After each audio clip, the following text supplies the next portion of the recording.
Hello everybody, it's Clem and time to tell you about what settings you should be using in 12.12. Now, I know this is another basic guide coming out on the channel, but I'm putting this up just in preparation for other content that I'll be doing in the future, just so that people will stop asking me what my settings are in the comments. So, if you were wondering what my settings were and wanted to copy them / know my reasoning as to why I set my settings the way that they are, that's what I'll be explaining in this video. Now, I wouldn't recommend simply copying my settings, as even though it will generally run well on most systems, it may not be exactly catered to what your system would run better with. What I'll be doing in this video is I'll be explaining to you what each setting does so that you can make your own educated opinions on what you should be using in your game, and so that you can test it yourself and see what you like. So I'm not going to simply bark my settings at you and leave, because I think that's stupid, and I think people should be more educated so that they can make better opinions. So with all that junk out of the way, let's jump right into the settings. So the first setting that we're going to go to is in game. That's obviously automatic RAM cleaner and use only physical cores. If you want either of these settings, I'd recommend simply setting it up out of game so that you can have it globally instead of just in Tarkov. As far as I know, some of these settings haven't worked in the past, so if you want to make sure that these are working and you want to test their impact on your system, or you want to try these settings out in different games,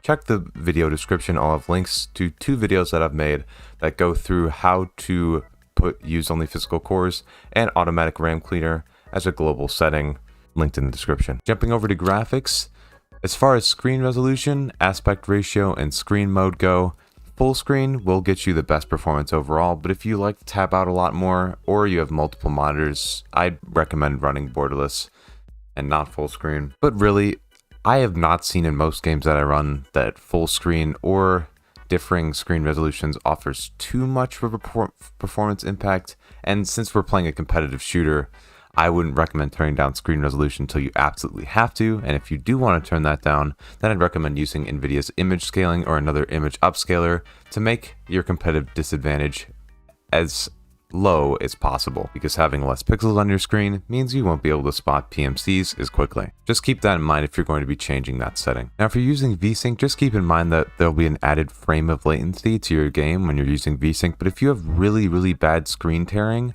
then I'd recommend turning that on, and it'll help make sure that those screen tears aren't as bad. The 1 extra frame of latency you have probably won't get you killed, probably, and I think it just makes the overall experience better for those who have really bad screen tearing, so I'd run with this if you are having that issue. Jumping down to the actual settings, the first thing we're going to look at is texture quality. My recommendation for you is this.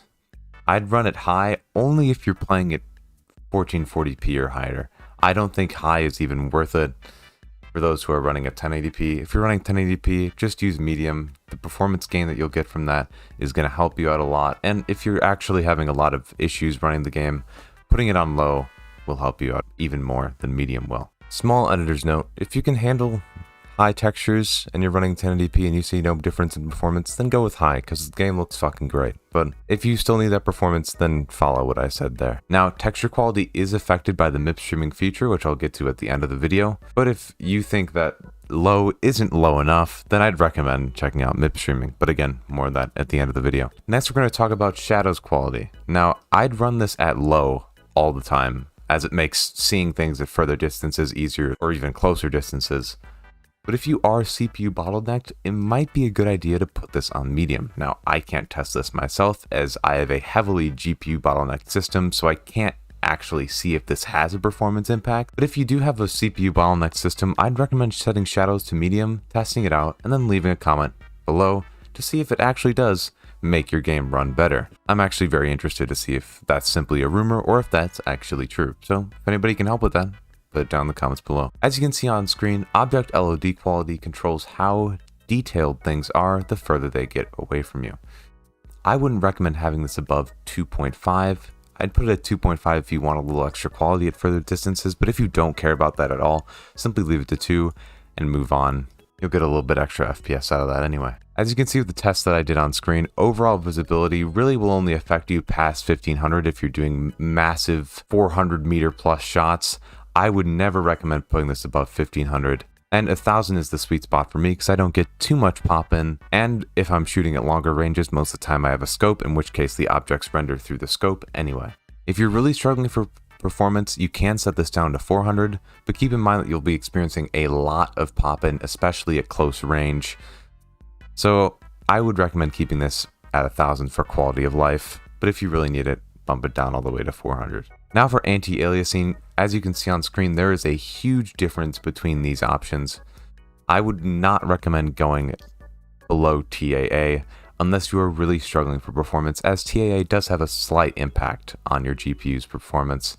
So if you are GPU bottlenecked like I am, it may help you to switch this down to FXAA, but I would never recommend going to off, as the amount of flickering that you're going to see on your screen is definitely going to distract you more than it's worth. Especially at lower quality and even lower resolutions, having TAA on is a must. I think it makes the game look so much nicer at lower quality settings. So for the little bit of performance that it costs, I would keep this at TAA globally for everyone, unless you are really struggling. Now for resampling, if you are one of the people who is experiencing the what I like to call 30 series low usage bug, do not use resampling simply to get more usage out of your GPU. And what I mean by 30 series low usage bug is if you're testing Tarkov and you can't get your GPU usage above 40% and the FPS doesn't have a consistent cap, but it won't go past a certain range of FPS, you're experiencing this bug. I've been trying to find solutions for this, but let me tell you that resampling is not the solution for this issue, as you're simply making your GPU work harder for the same range of FPS. Keep this at 1x off always. Now I'm going to bundle HBAO and SSR together. If you don't know what these mean, HBAO means horizon-based ambient occlusion, and SSR means screen space reflections. Covering HBAO first, essentially what it is an algorithm that calculates exposure to ambient lighting for each pixel and adds shadows, especially as you can see on screen, to the edges of your gun to make it look fucking awesome. And again, it looks fucking awesome, but it does tax your system a little bit, and it gets exponentially worse the higher settings you go. If you really like this effect, you could keep this at low, but if you need FPS, I'd recommend this being one of the first things you turn off, along with SSR. SSR, or screen space reflections, is again in the same sort of bracket as HBAO. It looks very nice and it adds that nice sheen to puddles and water, but it can absolutely kill your FPS, especially at the higher ranges. So would only recommend having this at low if you really want it on, otherwise keep it at off. Anisotropic filtering basically controls how clear textures look at odd angles, so it may help you with visibility in certain circumstances. However, I keep this off, as I did notice an about 3 to 4% GPU usage difference when I had it on versus off on my system, so I just keep this off and I haven't noticed too much of a difference. But if this adds a nice clearer image on your screen and you like the way it looks, you can take the small performance hit and keep this at per texture, but otherwise keep it off. Now for NVIDIA Reflex low latency. If you're having trouble with your frame times in Escape from Tarkov and you're noticing there's a significant amount of delay in your game, then I would recommend having this at on plus boost. But keep in mind, if you are setting this to on plus boost, you will need a third-party software in order to cap the FPS. You will not be able to cap your FPS in-game via any method if you set this on. So that's why I have it off right now. I haven't gotten the third-party software to keep it capped, but once I get that, I'll simply keep this at on plus boost for the reduced latency, and I'll still keep it 60 FPS. And if you're wondering what the boost is in comparison to the normal Reflex, the boost is the high performance power plan being forced onto your GPU for the application to make sure that you're getting the most out of your graphics card. Now sharpness, it used to have a big effect on performance, but I'm not seeing it as much now, so I think they may have fixed the issue with that. But I would recommend definitely testing this on your system and seeing if this is something that drastically affects your performance, as this is an iffy one. I've seen a lot of people either completely ignore this setting or banish it to the deepest pits of hell. Test this one for yourself and see what you like, see what your preference is, and see if it does affect your FPS. If it does affect your FPS, I'd recommend going to a third-party application and applying the sharpness from there instead of doing it through Tarkov. Now for all these settings at the bottom, I wouldn't recommend having any of these on, from high quality color all the way to grass shadows. Even though they do make the game look nicer, though I still have no clue what high quality color does, I still can't figure out what that setting does, they all can have a negative impact on your performance, and they definitely don't increase your performance in any way. So I'd recommend having these all off for a smoother experience. So finally, to MIP streaming. As I said, with texture quality, it can have a massive impact on how your textures look in game, but can drastically reduce the amount of VRAM usage that you're having in game.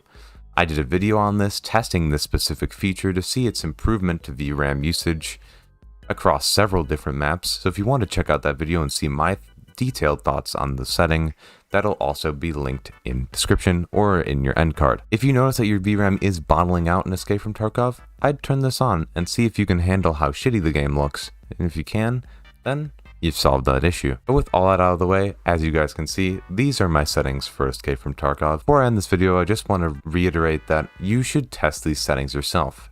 Don't follow what the random guy on YouTube says for you to do. Obviously, I know that these settings work for me, but I don't want to be the one on my high horse telling everybody what to do. I think it's much better for each person individually to go through and see what works best for their system. I just wanted to make this video so that you guys knew what each setting did, and you can make educated changes to your settings. If this video did help, make sure to hit a like on it and comment down below with your specific settings and what you would recommend to disable or enable. I'm also sorry that this video took so long to come out. The main reason is I re-recorded this just so that it would flow better. I've edited the entirety of the first video before I realized that I didn't like it, and so I scrapped the entire project and made this one fresh. So I want to make sure I got you guys the highest quality and not just some bullshit crap. So I hope you guys enjoyed it. And with that all the way, it's time for me to clock out. So later.